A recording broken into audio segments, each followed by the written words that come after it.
The driveway looks too perfect to be real. Green grass cut into lines, stones washed white, not a leaf out of place.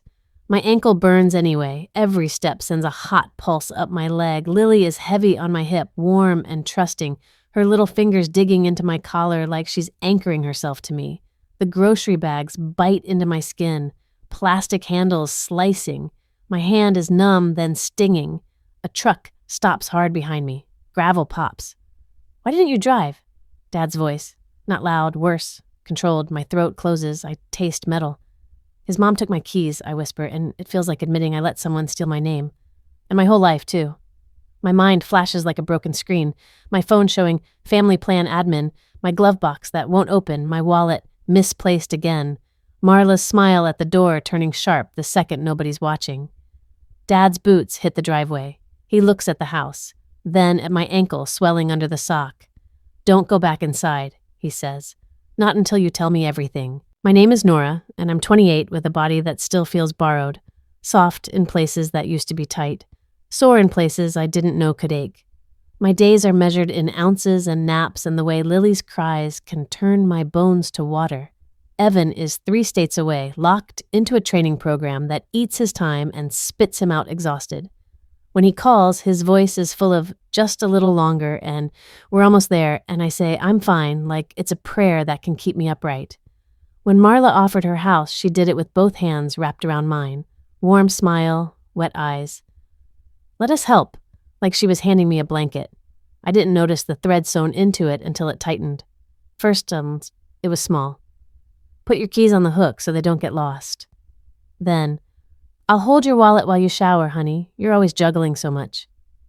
Then my phone plan. Cheaper as a family. The word family tasted sweet until it didn't. Until it sat on my tongue like something that could choke me if I swallowed wrong. Dad doesn't shout. He never has. He's the kind of man who measures twice, cuts once, and when he goes quiet, it means he's already seeing the load-bearing beams, the weak spots, the exact point where everything collapses if you pull the right nail. And I have receipts, not just feelings, not just my shaking hands and my ankle that throbs like a heartbeat outside my skin. I have proof. I have the places their help turned into a lock. I have the moments Marla's smile slipped and showed teeth. If you've ever been trapped by family help that came with strings, hit like, subscribe, and tell me where you're watching from. Because the worst part wasn't losing my car. It was realizing they'd already decided who I was, and they were rewriting my marriage without me. The first time I carried Lily into Marla's house, the air smelled like lemon cleaner and something baked on purpose. Cinnamon, butter, hospitality as a scent. My arms were already sore from the car seat and the diaper bag and the invisible weight of trying to be grateful while my chest still felt tender from being used as a pillow in a pantry. Marla met me at the door like a magazine cover. Hair smooth, lip gloss perfect, eyes shiny in that way that says, "Look how deeply I feel." She pressed her palms to my cheeks like she could bless me by touch. "Oh, sweetheart," she breathed. "You look tired. You don't have to do this alone anymore." Behind her, Rick hovered in the foyer like furniture that learned to speak. He smiled, polite, distant. A man who didn't want conflict in his clean house. A man who'd rather let someone else take the blame for it. Tessa came down the stairs a beat later, phone in hand, mouth already half smirking. She hugged me with one arm like she was doing a chore. Lily reached for her hair and Tessa flinched, fast and sharp, then recovered into a laugh. "She's strong," she said, like that was an insult. Evan had suggested this. Evan, who kissed my forehead before he left and promised, "Just a few months. We'll save. We'll breathe. You'll have help." His training program was out of state, weeks that blurred into each other, long days, longer nights, calls that dropped, texts that came in bursts between classes. His love always felt real. That wasn't the problem. The problem was how badly I wanted to be okay. When Marla cried on the phone and said, "Let family take care of family," something in me unclenched, like I could finally set down a bag I'd been carrying with my teeth. The guest room was bright, crisp sheets, a little vase of fake flowers staged on the nightstand. Marla had put a basket on the bed, baby lotion, diaper cream, 2 tiny outfits with tags still on. A card in neat cursive. So happy to have you here. We'll get through this together. The first week was normal. Almost. She made casseroles. She cooed at Lily like the sound could erase my exhaustion. She told me I was doing such a good job, and each time she said it, my throat tightened because nobody had said it out loud in weeks. Evan tried, but Evan wasn't here. At night, I lay in that guest bed, listening to the hum of the air conditioner and Lily's small breaths, and for the first time in a long time, I thought maybe I was safe. Then the rules began, the way mildew begins, quiet and soft and easy to ignore until it's everywhere. It started with a hook by the door, a simple brass hook nailed to the wall like it had always belonged there. Marla held it up one morning, smiling as if she'd invented organization. "We keep keys right here," she said. "That way nobody misplaces anything." I laughed, because it sounded harmless. I was juggling bottles and burp cloths, and my own brain felt like it was leaking out of my ears. I put my keys on the hook. The click of metal against metal was small, innocent. Later, I'd replay that sound like a gun cocking, not loud, just final. Next came the calendar. Marla set a planner on the kitchen counter, big, floral, the kind of thing you could slam shut with authority. She flipped it open with a flourish. "We share schedules here," she said.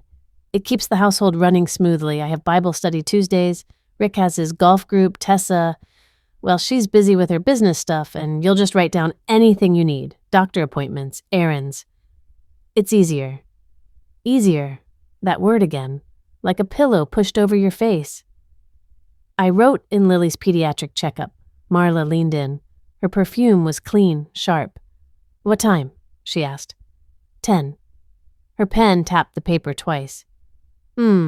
That's when I usually go to the market, but it's fine. We can move mine." She smiled like she was sacrificing something holy. "We'll take you. We'll take you. Not you'll go. Not you can drive. We'll take you." I swallowed it because it sounded like help, because pushing back felt ungrateful, because postpartum makes your emotions feel like exposed wires. Touch one wrong and you spark and everyone looks at you like you're dangerous. Then the purse.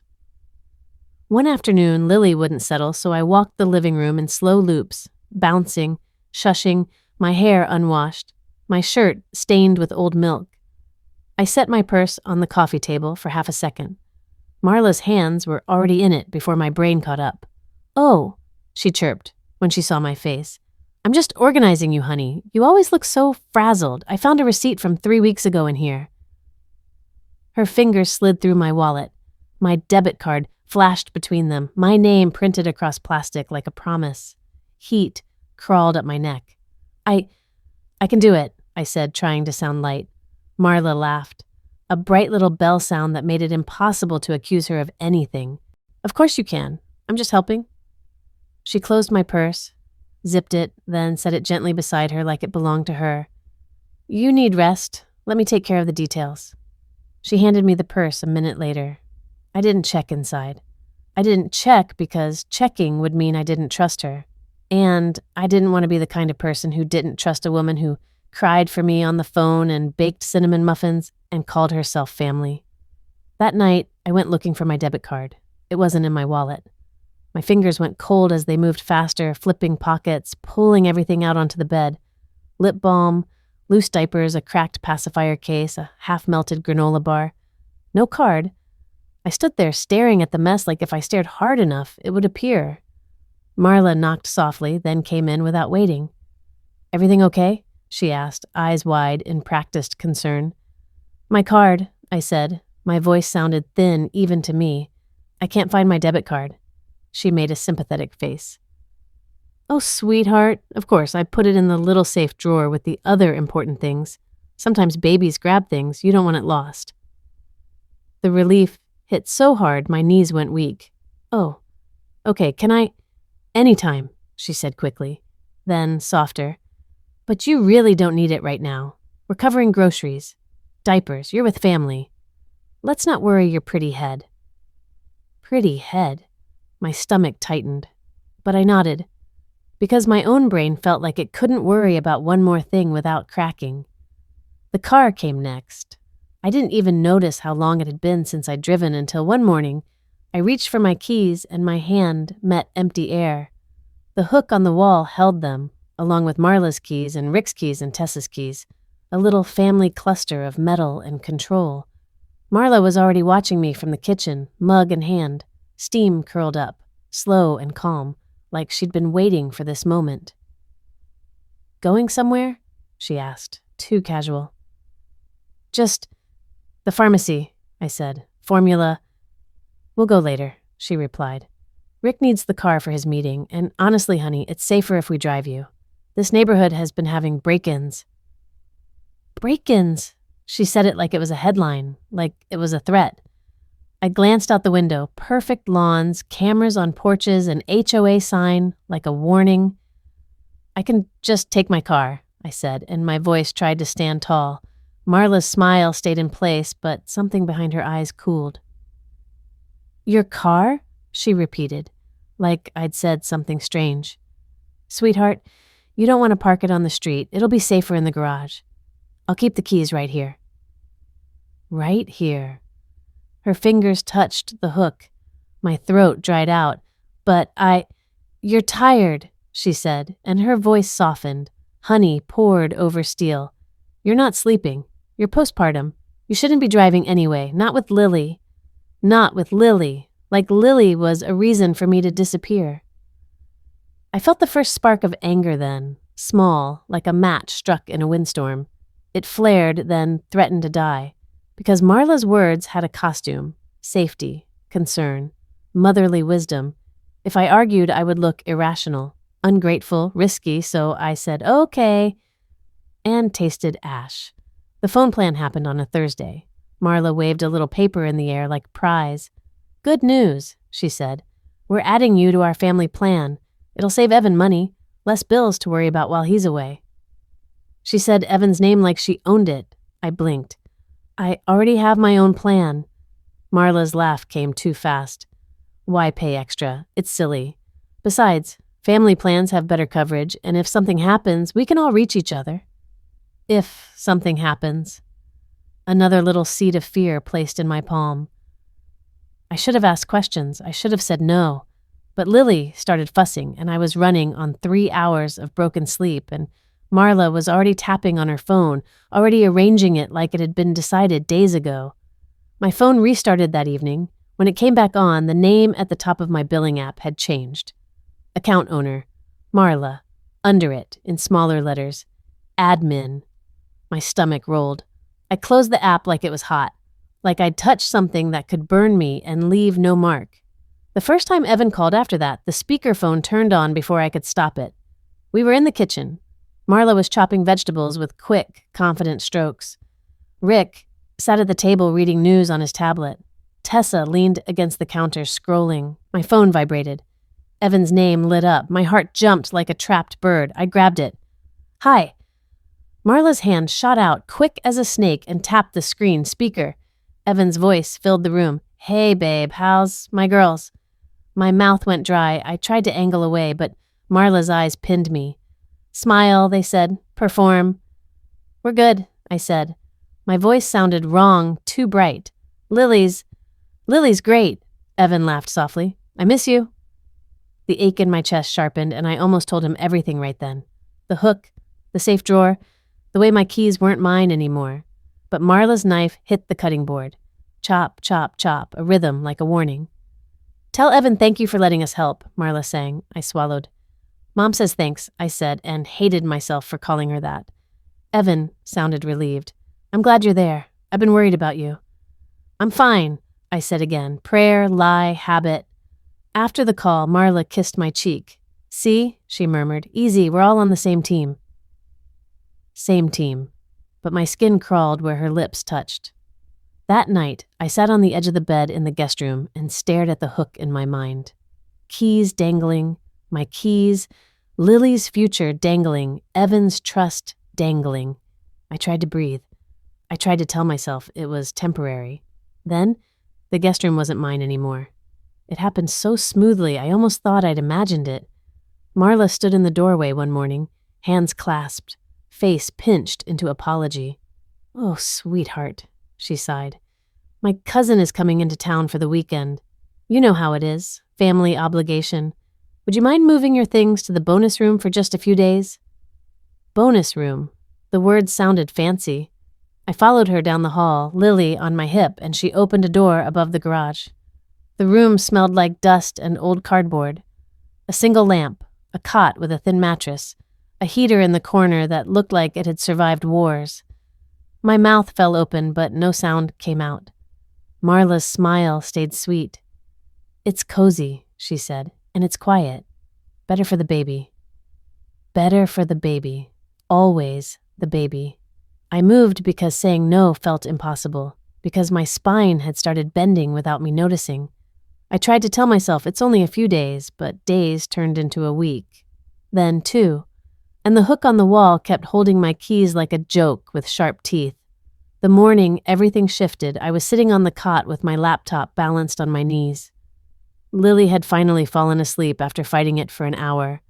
Her cheek pressed against my chest. Her breath damp and warm through my shirt. I had 1 diaper left. 1. I opened a shopping site with shaking fingers, my eyes stung from lack of sleep and the stale air. The cursor blinked in the payment box like a heartbeat. I typed in my card number from memory, expiration date, security code. My finger hovered over place order. The heater clicked. The room creaked. Somewhere below, the garage door groaned open and shut. I clicked. For a second, nothing happened. Then a red banner flashed across the screen. Payment declined. The words hit like a slap. My stomach dropped so hard it felt like I'd fallen. My throat filled with bile, sharp and sour. I blinked fast, like blinking could fix it. I tried again. Declined. Again. Declined. My hands started to shake, tiny tremors that made the trackpad slippery under my finger. Lily stirred, a soft whimper, and panic rushed through me, because if she woke up crying, someone would come up here. Someone would ask why. A floorboard creaked behind me. I didn't hear the door open. I didn't hear footsteps on the stairs. Just suddenly, her scent, lemon cleaner and perfume, invading the stale air like a warning sign. Marla's voice floated over my shoulder, soft as a lullaby. "Oh, honey," she said, "what are you doing up here?" My pulse slammed in my ears. I closed the laptop too fast. The sound cracked through the room. My tongue felt too big, my mouth too dry.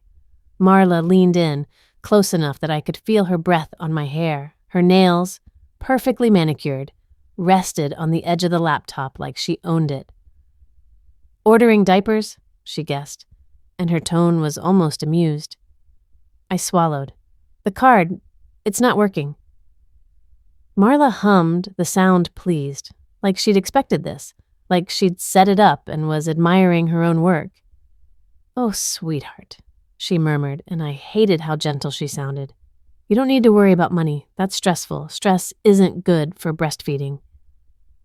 I wasn't even breastfeeding anymore, but she kept talking like my body was her excuse. "I'll take care of it," she said. "We'll get you what you need, but you have to trust me. That's what family does." Her hand slid to the laptop lid, pressing it down completely, sealing it. Then she smiled. Welcome, sweet church sweet. And in the gap between her teeth and her eyes, I saw it. Not kindness. A quiet threat dressed in pastel. And I realized, with my baby warm against my chest and my stomach twisting into a knot, that the hook on the wall wasn't holding keys. It was holding me.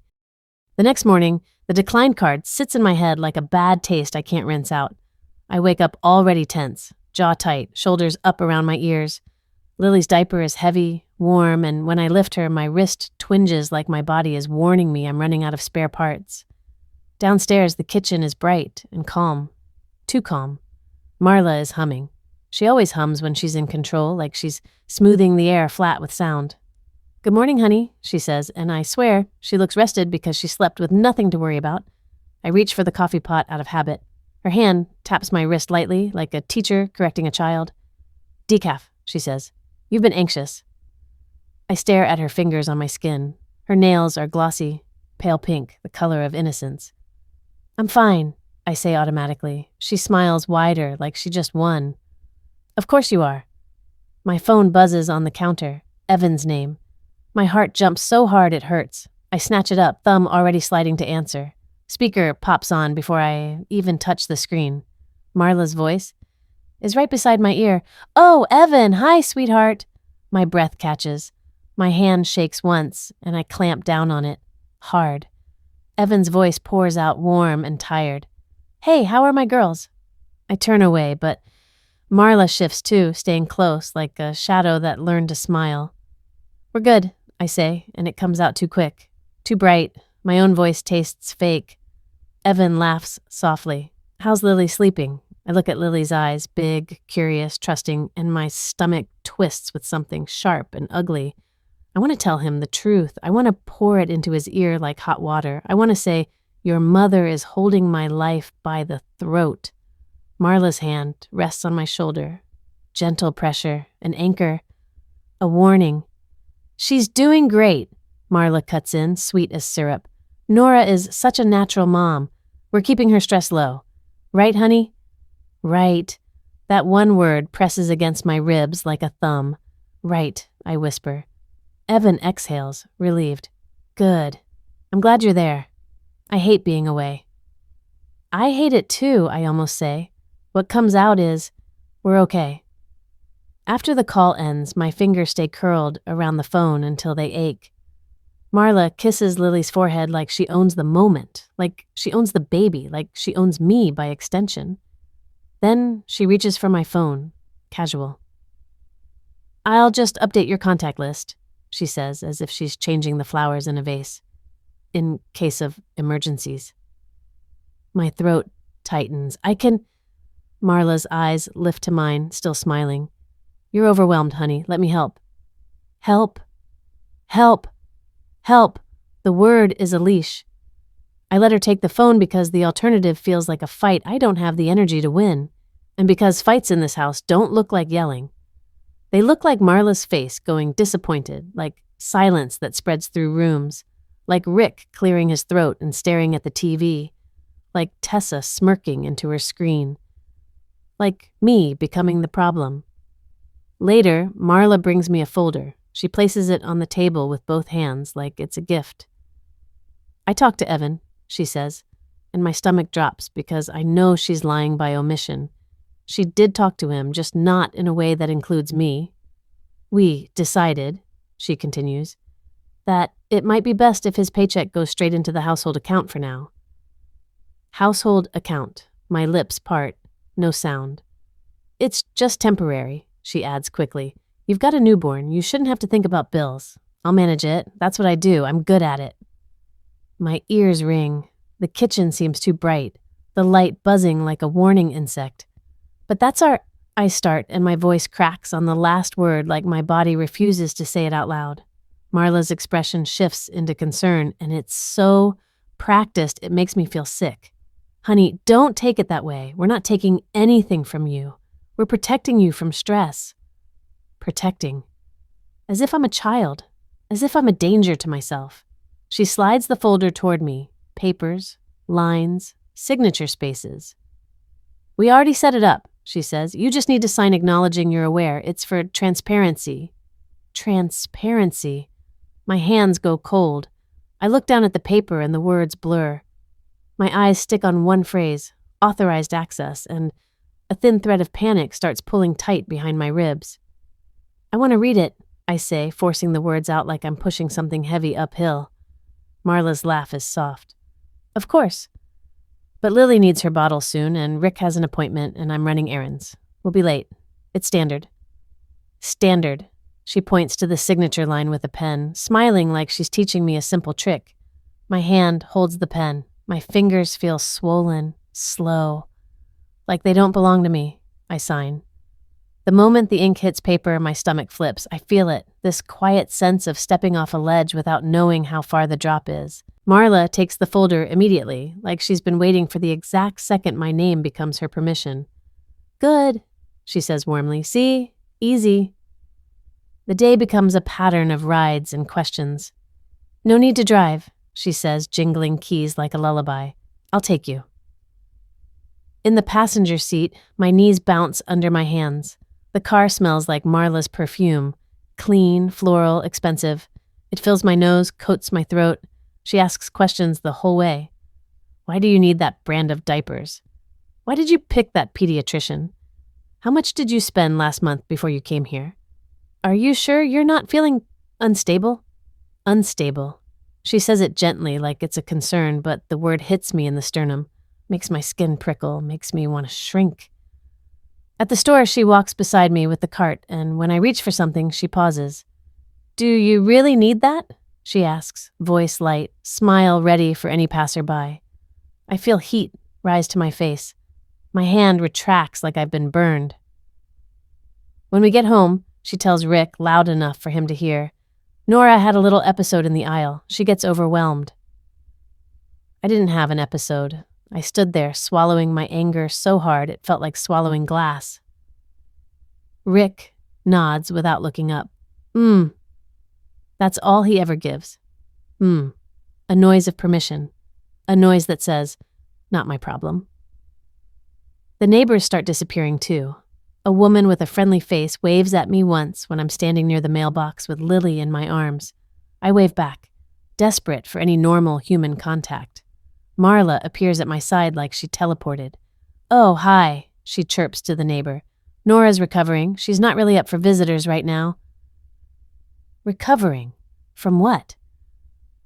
The neighbor's face shifts into pity. "Oh, honey," she says to me, voice soft like I'm fragile glass. I want to scream. I want to say, "I'm fine. I'm just trapped." But my throat closes. My mouth won't open. Marla squeezes my shoulder. "Come on," she murmurs. "Let's get you inside." Inside becomes smaller every day. The guest room is gone. The storage space above the garage becomes permanent, and my things become clutter Marla wants to keep tidy. Chores become currency. If I do them quickly, I'm efficient.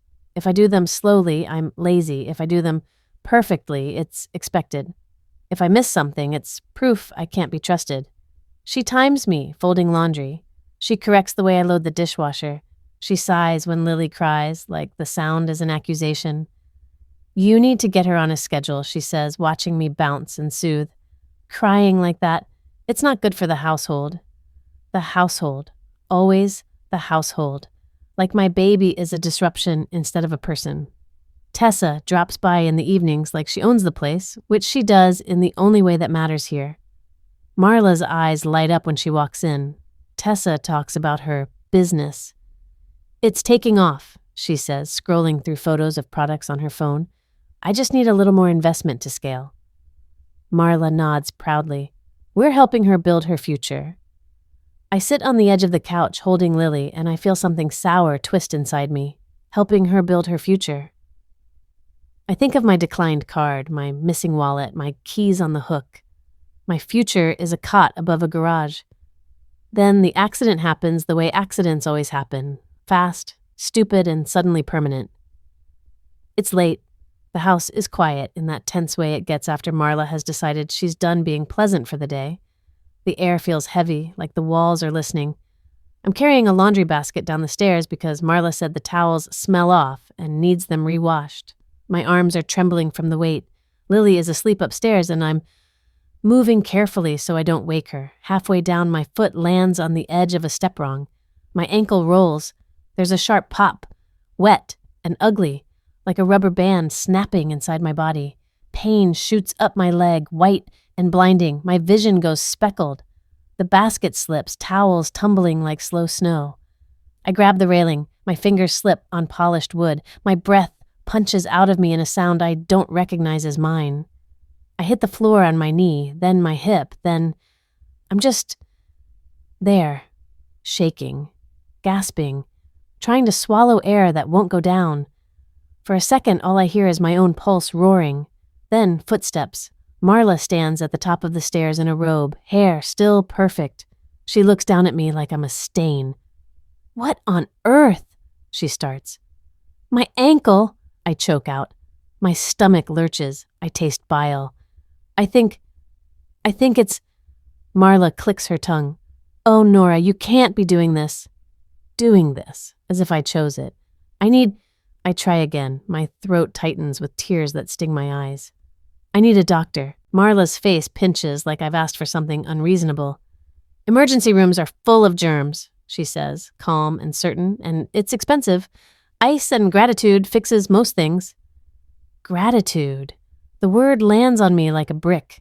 I can't stand, I whisper. My ankle throbs like it has its own heartbeat, angry and swelling.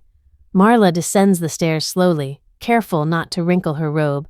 She crouches beside me, but she doesn't touch me. She just looks. It's not broken, she decides, as if she can diagnose pain by looking at it. My voice shakes. I heard it pop. Marla's smile returns, small and controlled. You're dramatic when you're tired. Dramatic? That word steals the air from my lungs. She stands. Get up, she says. Rick has an early meeting, and you'll wake the baby. The baby. Always the baby. I push myself up, using the railing, biting my lip so hard I taste blood. When I put weight on my foot, pain blasts through me. I swallow a scream. My eyes water so fast it blurs the staircase. Marla watches, arms crossed. See, she says. You're fine. I hobble the rest of the way down, each step a spike of fire. I feel sweat bead on my back. My hands shake. My vision swims, and somewhere inside me something starts to change. Not big, not brave, just a small crack in the story I've been telling myself, that this is help, that I should be grateful, that I deserve this because I asked for it, because I didn't want Evan stressed, because I wanted to be the easy wife, the good daughter-in-law, the woman who doesn't cause trouble. But pain has a way of stripping lies down to bone.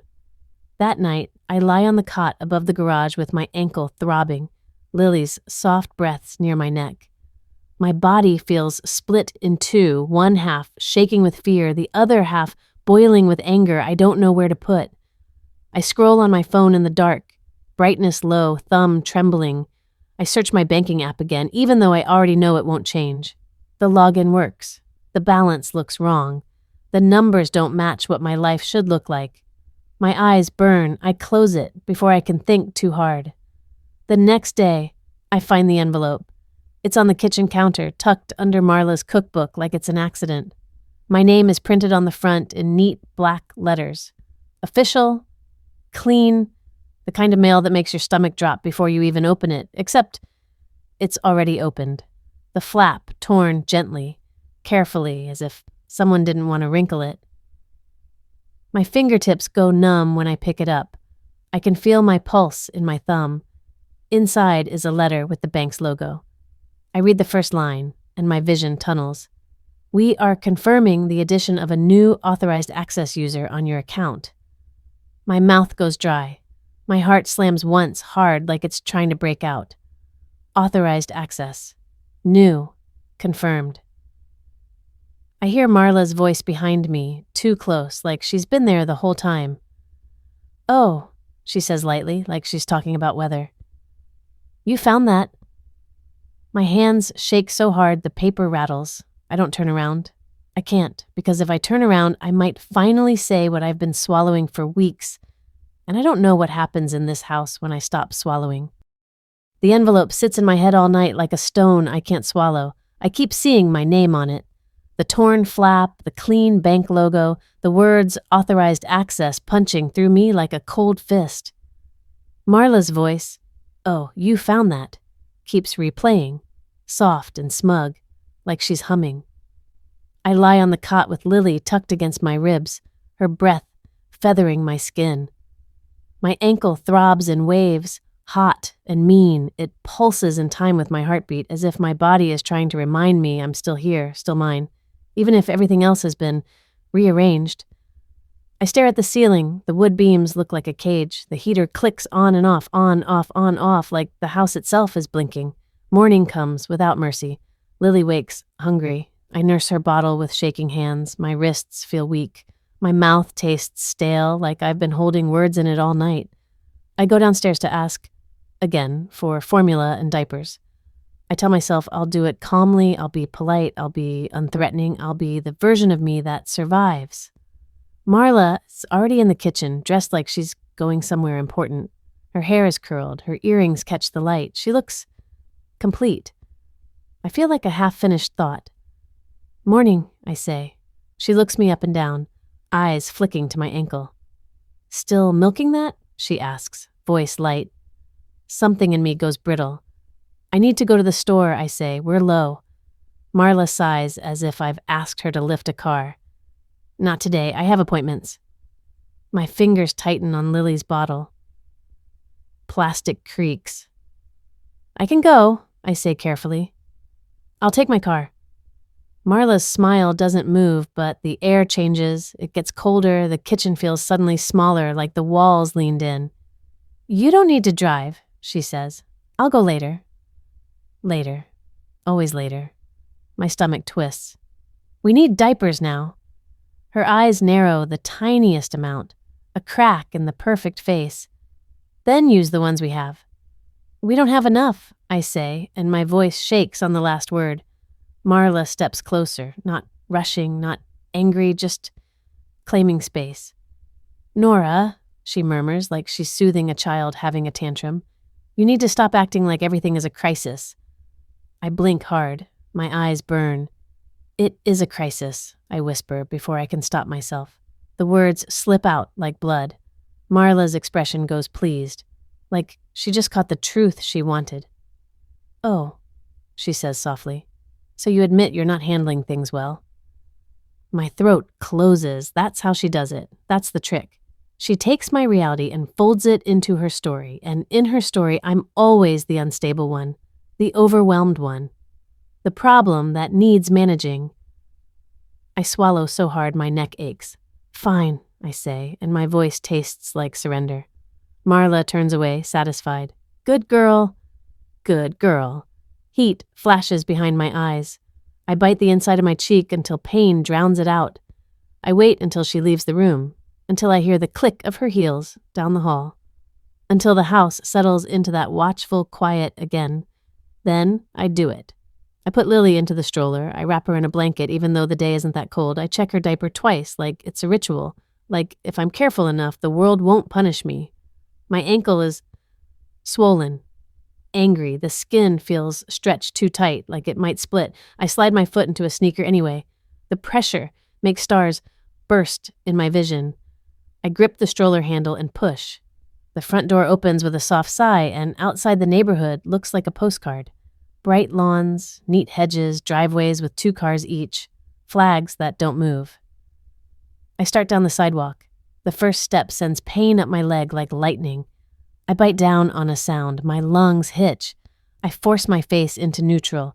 I tell myself, just the corner store, just diapers, just formula. I push the stroller and the wheels whisper over concrete. The sound is steady, normal. It almost tricks me into thinking I'm normal too, but my ankle keeps screaming with every step. By the time I reach the first intersection, sweat is slick on my back under my shirt. My hands are damp on the stroller handle. My stomach feels hollow, buzzing with something sharp. Cars pass, slow and quiet. Nobody looks at me. Nobody asks why a woman is limping with a stroller in a neighborhood full of garages and shiny SUVs. My pride is the heaviest thing I'm carrying. I make it to the store on pure stubbornness. My breath comes shallow. My ankle feels like a swollen bruise wrapped around bone. Inside, the fluorescent lights hum and the cold air hits my skin, raising goosebumps. Lily blinks up at the bright ceiling. Calm. She doesn't know. She just trusts. I find diapers, formula, wipes, the basics that keep a tiny human alive. At the checkout, I hesitate, because paying is a gamble now. I pull out my wallet, thin, like it's been starving with me. I slide my card. The machine thinks for a second. My chest tightens so hard I can't breathe. Approved. A rush of relief so violent it makes me dizzy. I grip the counter to steady myself. My fingers tremble. I can't tell if I'm shaking from pain or from fear or from the fact that my life has been reduced to whether a screen says yes or no. Outside again, the bags hang from my wrists. The stroller bumps along. My ankle is worse now. Each step feels like stepping onto a nail. Halfway home, my vision blurs. The edges go soft. The sun looks too bright. I taste salt. Tears I didn't notice falling. I keep walking anyway, because going back empty-handed would mean asking Marla again, and I can't. I can't ask. I can't plead. I can't give her another chance to look at me with that gentle pity that turns into a leash. When the house finally comes into view, my body is shaking. My ankle is a drumbeat of pain. My hands are numb from the grocery bags. Lily is babbling to herself, little sounds like bubbles. Innocent. Whole.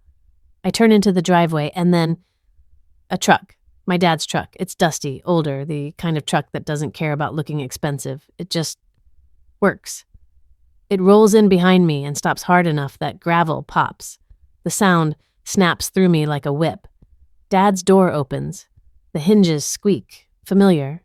A sound from my real life, from before. He steps out, and the world shifts. Cal, my dad.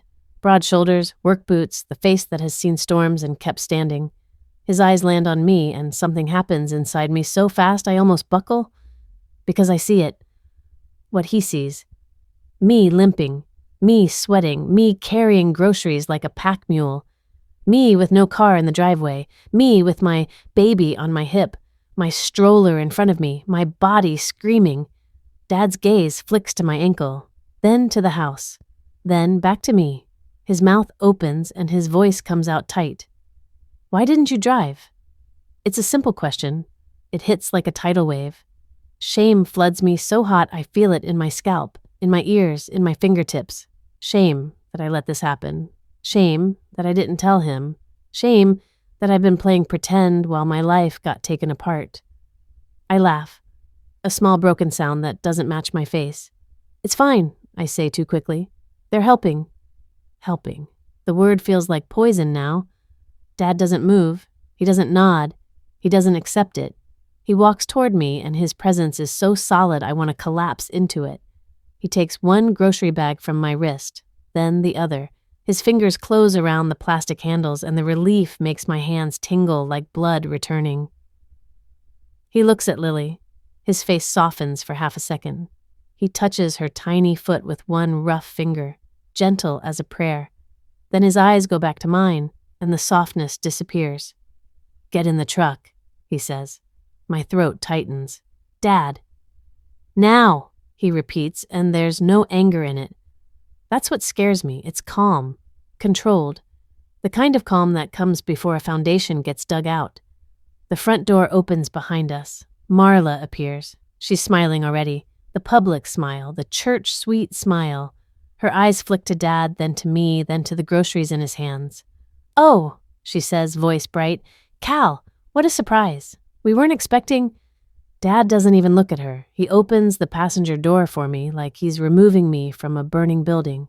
Like the house behind me is smoke. My legs feel weak. My ankle feels like it might give out.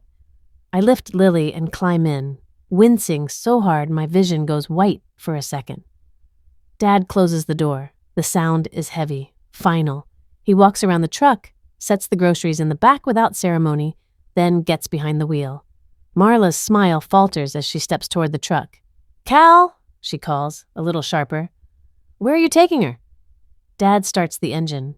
He finally looks at her then, and his stare is so flat it makes the air feel colder through the glass. Somewhere. You can't listen, he says. Marla's face tightens. Excuse me? Dad pulls out of the driveway without another word. My heart is pounding so hard it hurts. My hands shake in my lap. Lily makes a small questioning sound, sensing the shift in my body.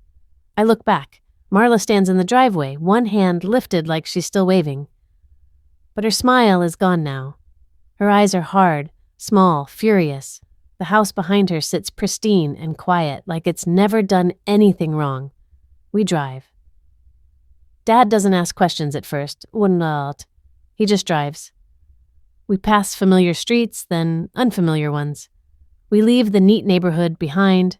We pass strip malls and gas stations and places with chipped paint. Real places. Places where people don't pretend everything is perfect. My stomach loosens a little with every mile. We pull into a diner far from Marla's world, a place with old booths and coffee that smells burnt and honest. The bell over the door jingles when we walk in, and the sound makes something in my chest crack. Dad chooses a booth in the back corner, away from windows, away from eyes. He slides in across from me. I sit, ankle throbbing under the table, Lily in my arms. The vinyl seat is cold. I can feel my pulse in my throat. Dad leans forward. His hands, big, rough, rest on the table like anchors. He doesn't start with comfort. He starts with facts. "Where are your keys?" he asks. My breath catches. "Where are your accounts?" he continues. I swallow. My mouth is dry. "Where's your ID? Your phone? Your cards?" Each question lands like a hammer. I stare at the table, at the scratched wood, at the salt shaker, because looking at Dad's face feels too hard, like I'll break. "My keys are on a hook," I whisper.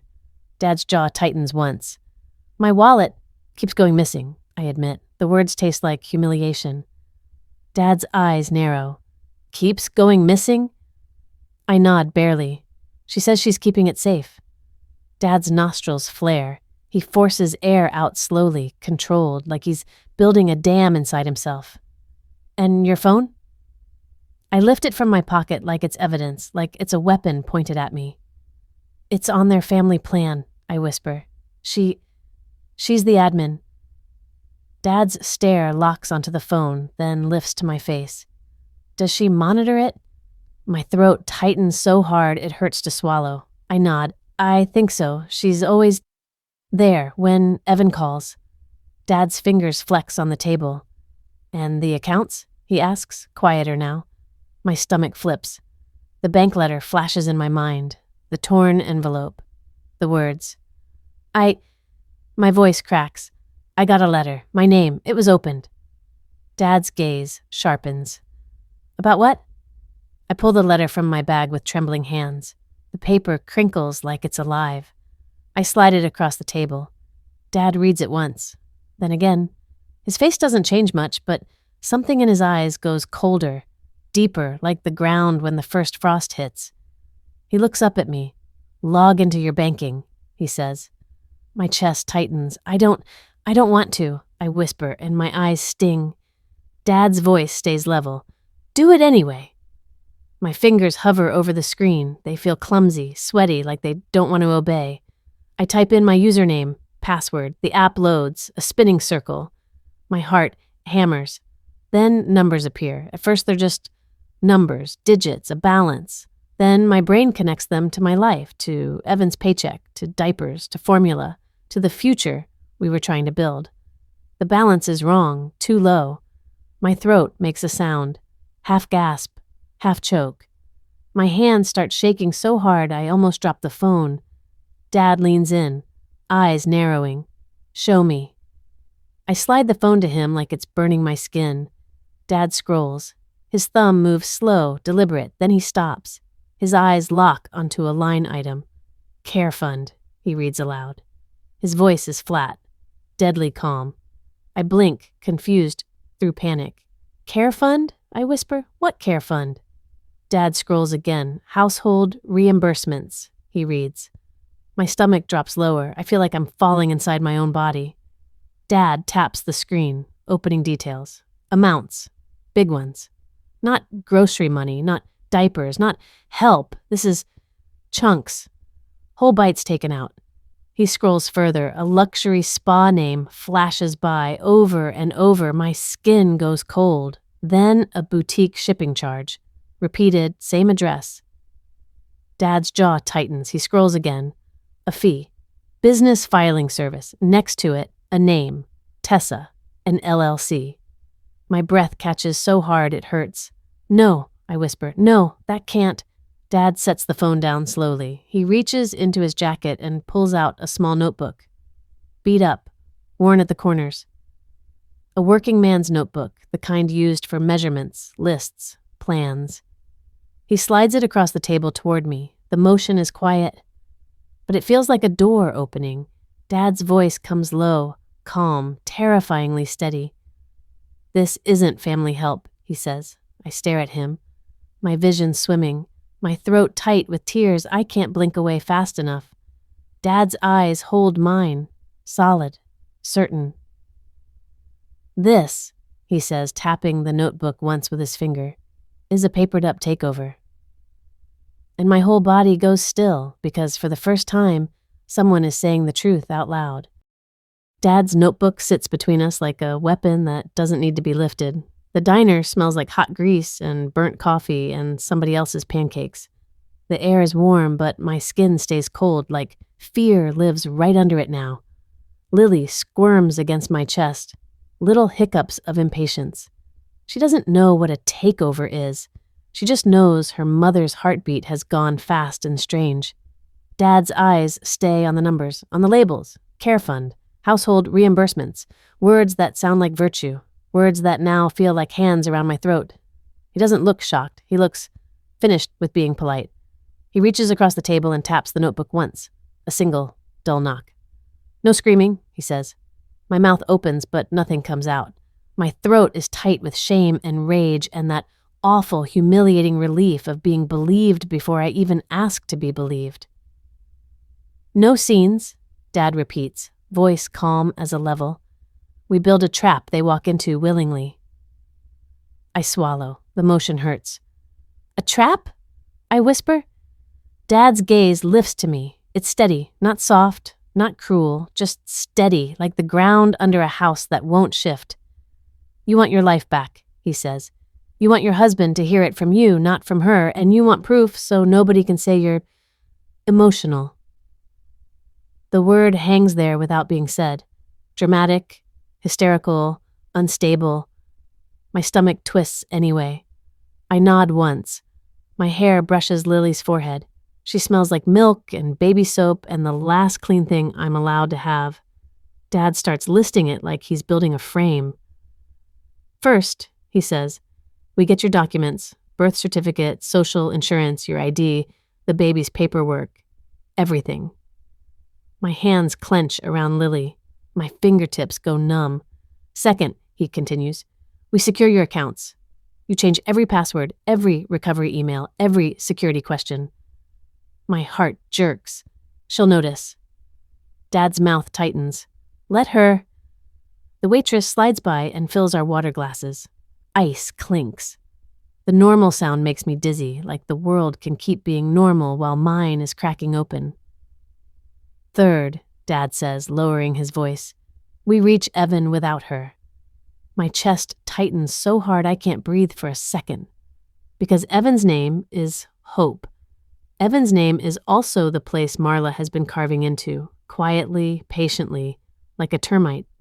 I can't, I whisper. She's always... I know, Dad cuts in, not unkind, firm. So we go around her. He pulls his phone out. Old, battered, the screen scratched like it's survived real life. He slides it across the table. This is yours for now, he says. I stare at it like it's contraband. My fingers hover, then touch it. Cold plastic, heavy, real. A new number, Dad says. She doesn't know it. She can't admit it. She can't help it. A pulse of relief hits my lungs like fresh air. It almost hurts. He leans back, eyes narrowing as he thinks. We'll set up a new email too. Recovery goes to me, not her. You keep it written down, not in your phone. I nod, swallowing again. My mouth tastes like coffee and fear. Dad flips his notebook open. Lines of his handwriting appear.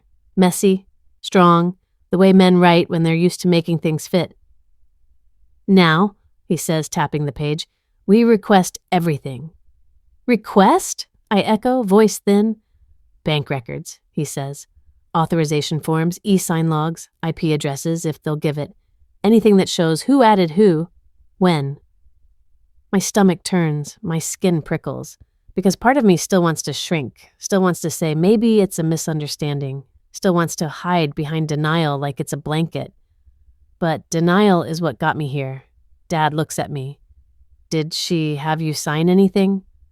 My mind flashes to the folder, the pen, the word standard. My throat closes. Yes. Dad's eyes go sharp. What was it? I didn't read it, I whisper, and shame floods my face so hot I feel it in my ears. Dad doesn't flinch. He just nods once like he expected it. We get a copy, he he says. Every page. My hands shake. She won't give it. Dad's voice is low. Then she explains why not. I stare down at the table. My nails dig into my palm. My ankle throbs under the booth, angry. It reminds me that my body is real even if my life has been treated like property. Dad's next words drop like bricks. I'm calling someone, he says. My head snaps up. Who? A friend, he answers. Knows paperwork, knows what's legal, knows how to document this so it doesn't become your word against hers. My stomach knots tighter. The idea of outsiders makes me feel exposed, like my skin is suddenly too thin. Dad's thumb moves across his phone, slow and deliberate. He makes the call. He speaks low, clipped. I hear fragments. Daughter, access, paper trail, need options. When he hangs up, he looks at me again. Now, he says, you're going back. My breath catches. No! The word comes out raw, immediate. My body says it before my mind can arrange it. Dad holds my gaze. Just long enough to keep her comfortable, he says. Just long enough to keep her from shredding evidence. My stomach drops. The thought of that house makes my skin crawl. I can almost smell the lemon cleaner, feel the hook on the wall in my bones. I can't, I whisper. She'll smile, Dad says, flat. She'll act sweet, and she'll watch you like a hawk. That's why you do exactly what we plan. My hands are shaking now. Lily fusses, sensing it. Little whines that scrape at my nerves. Dad reaches across and touches Lily's blanket, gentle. Then he looks at me again, all steel. You're not alone anymore, he says. The words hit so hard my eyes sting. I blink fast. My throat burns because I have been alone. I've been surrounded by people and still alone. We leave the diner with Dad's notebook tucked under his arm like a blueprint. My new phone heavy in my pocket like a secret. He drives us to a small, cheap office supply store. Bright lights, smell of paper and ink. We print, we copy, screenshots of transactions, lists of dates, the care fund entries, the spa charges, the shipping address, Tessa's LLC filing fee that makes my blood run cold.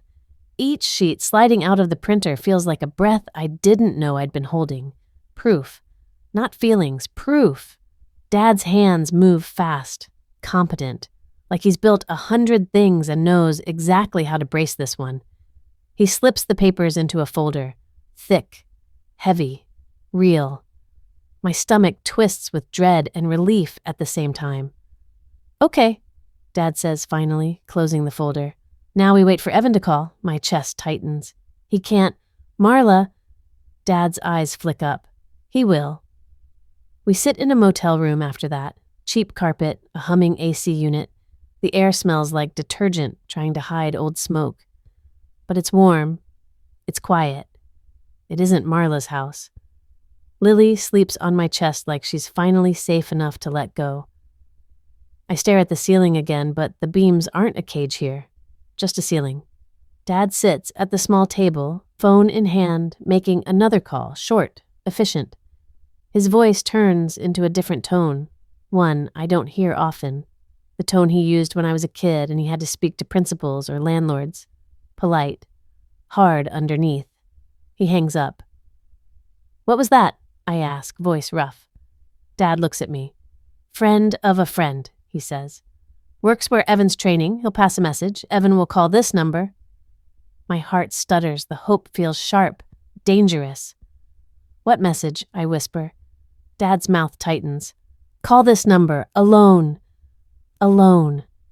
The word makes something in me unclench. The idea of Evan hearing my voice without Marla hovering makes my throat ache. Time stretches. Every sound in the motel room feels loud. The AC clicks. The ice machine in the hallway rattles. A door slams somewhere. My nerves are exposed wires. Then my phone vibrates. Unknown number, my whole body goes cold. My palms sweat instantly. My mouth dries out like I've swallowed sand. Dad nods once like he expected it exactly now. I answer with shaking fingers. Hello? A pause. Static. Then Evan's voice. Nora? The sound of him cracks something in my chest. It's like hearing sunlight after weeks underground.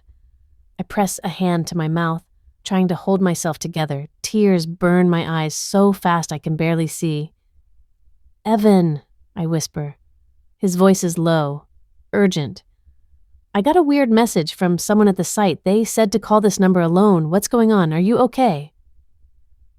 My throat tightens. My lungs refuse to work for a second. I can't decide where to start because everything feels too big. And then I hear it, the fear in his voice. Real fear, not irritation, not distance. I swallow hard. My voice comes out shaky. "I'm not okay," I admit, and the confession tastes like blood and freedom. Silence. Not the bad kind. The listening kind.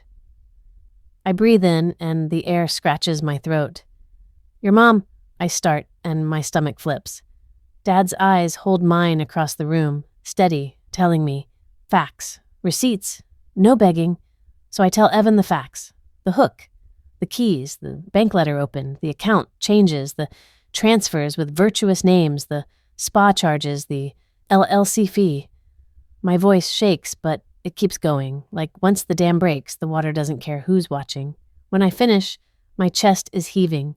Tears slip down my cheeks and into Lily's blanket. I wipe them with the back of my hand, rough. Evan doesn't speak for a long beat. The silence makes my stomach knot so tight I feel nauseous. Old fear rears up. What if he thinks I'm exaggerating? What if he thinks I'm unstable, like she says? My hands tremble so hard, my fingers go numb. "Evan," I whisper. Then his voice comes through, cracked in a way I've never heard. "I believe you," he says. The words hit like a shockwave. My body sags. Relief floods me so fast it makes me dizzy. My throat makes a sound, half sob, half laugh, and I clamp my lips together to keep from breaking completely. Evan inhales. Shaky. "I believe you," he repeats, firmer. "Now tell me how we end this." My tears fall harder, my chest aches, but something else rises underneath it, small and fierce. Because for the first time in months, the question isn't how to survive Marla's house. It's how to finish her.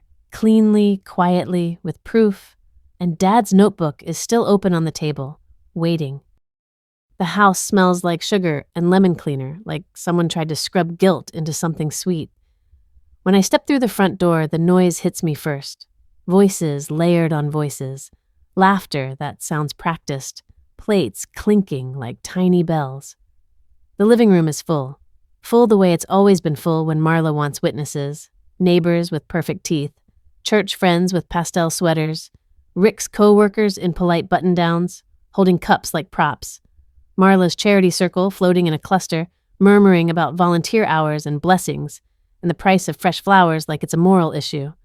My ankle still aches, but I keep my limp small. I keep my face soft. I keep Lily snug against my chest like she's my last true thing. Marla sees me and her eyes light up, not with love, with control, with the relief of a director seeing her actor hit their mark. "There she is," she sings, voice bright enough to cut glass. "Our sweet girl, look at her, everyone. Young motherhood is so hard. We're just doing what family does." Her hand lands on my back, a gentle push, a reminder.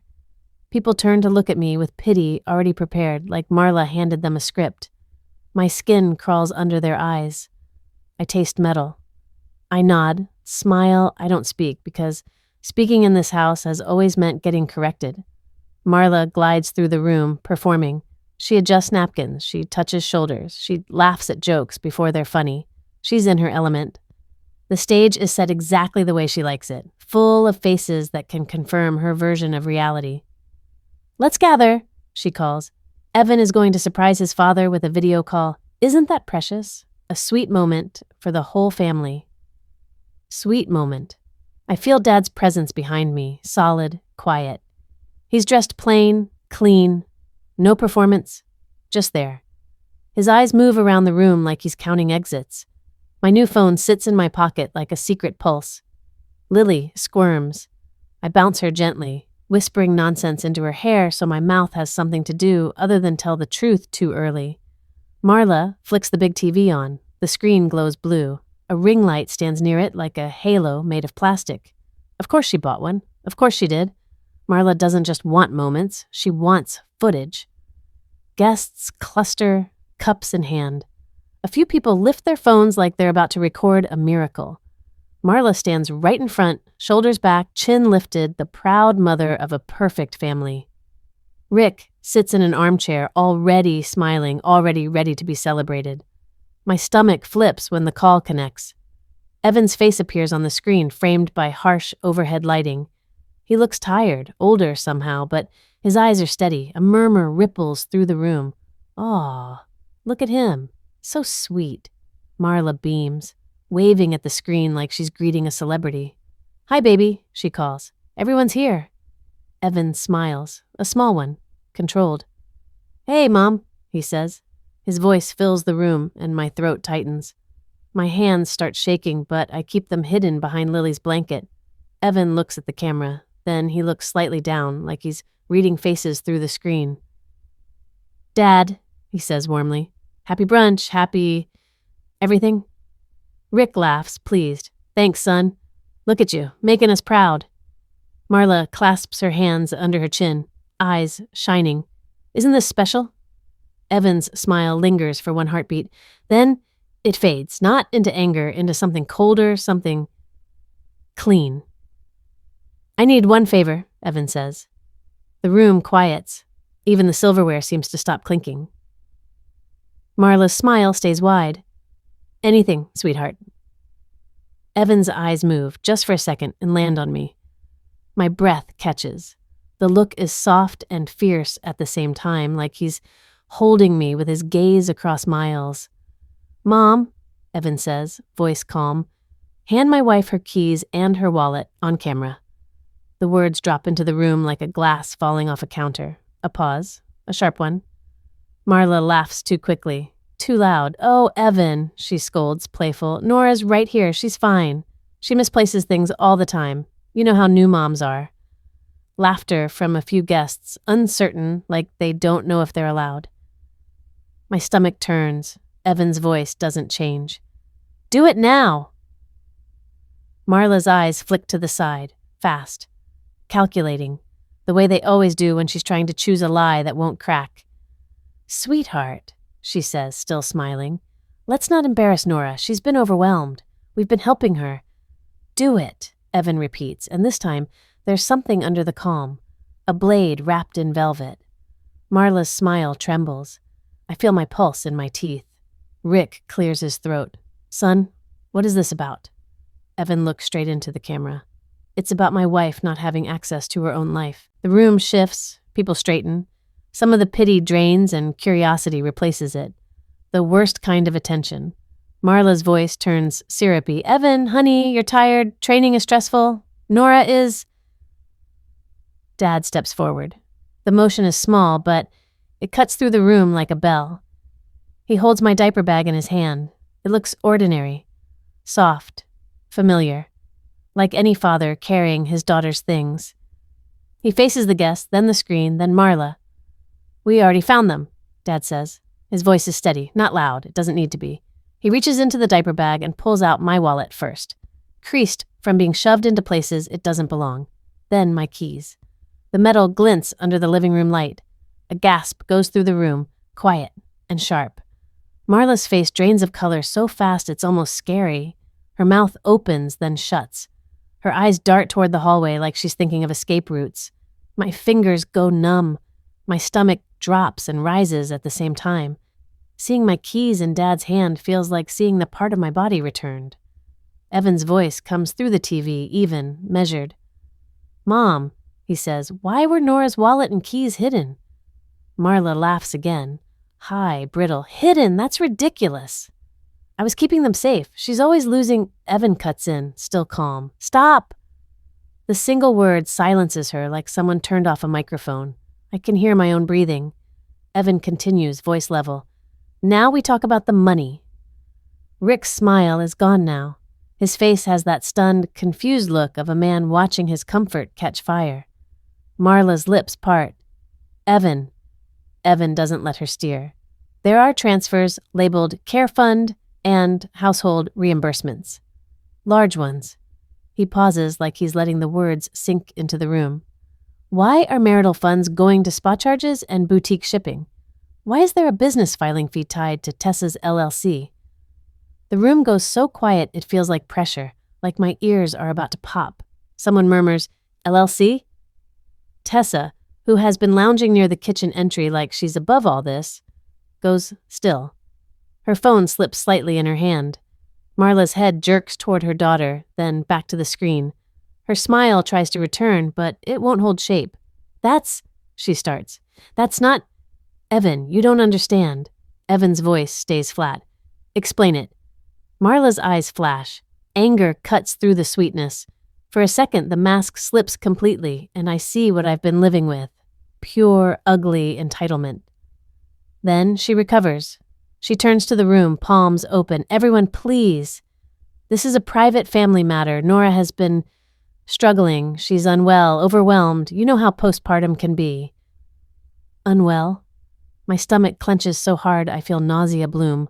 I feel the old instinct to shrink, to let her label stick, to let her story swallow mine. But the room is full of eyes now, and this time, those eyes are not all pity. Some are suspicion. Some are shock. Some are disgust. Dad speaks again, still quiet. She's been in a storage room above your garage, he says. The words are simple, factual, devastating. A woman near the couch presses a hand to her mouth.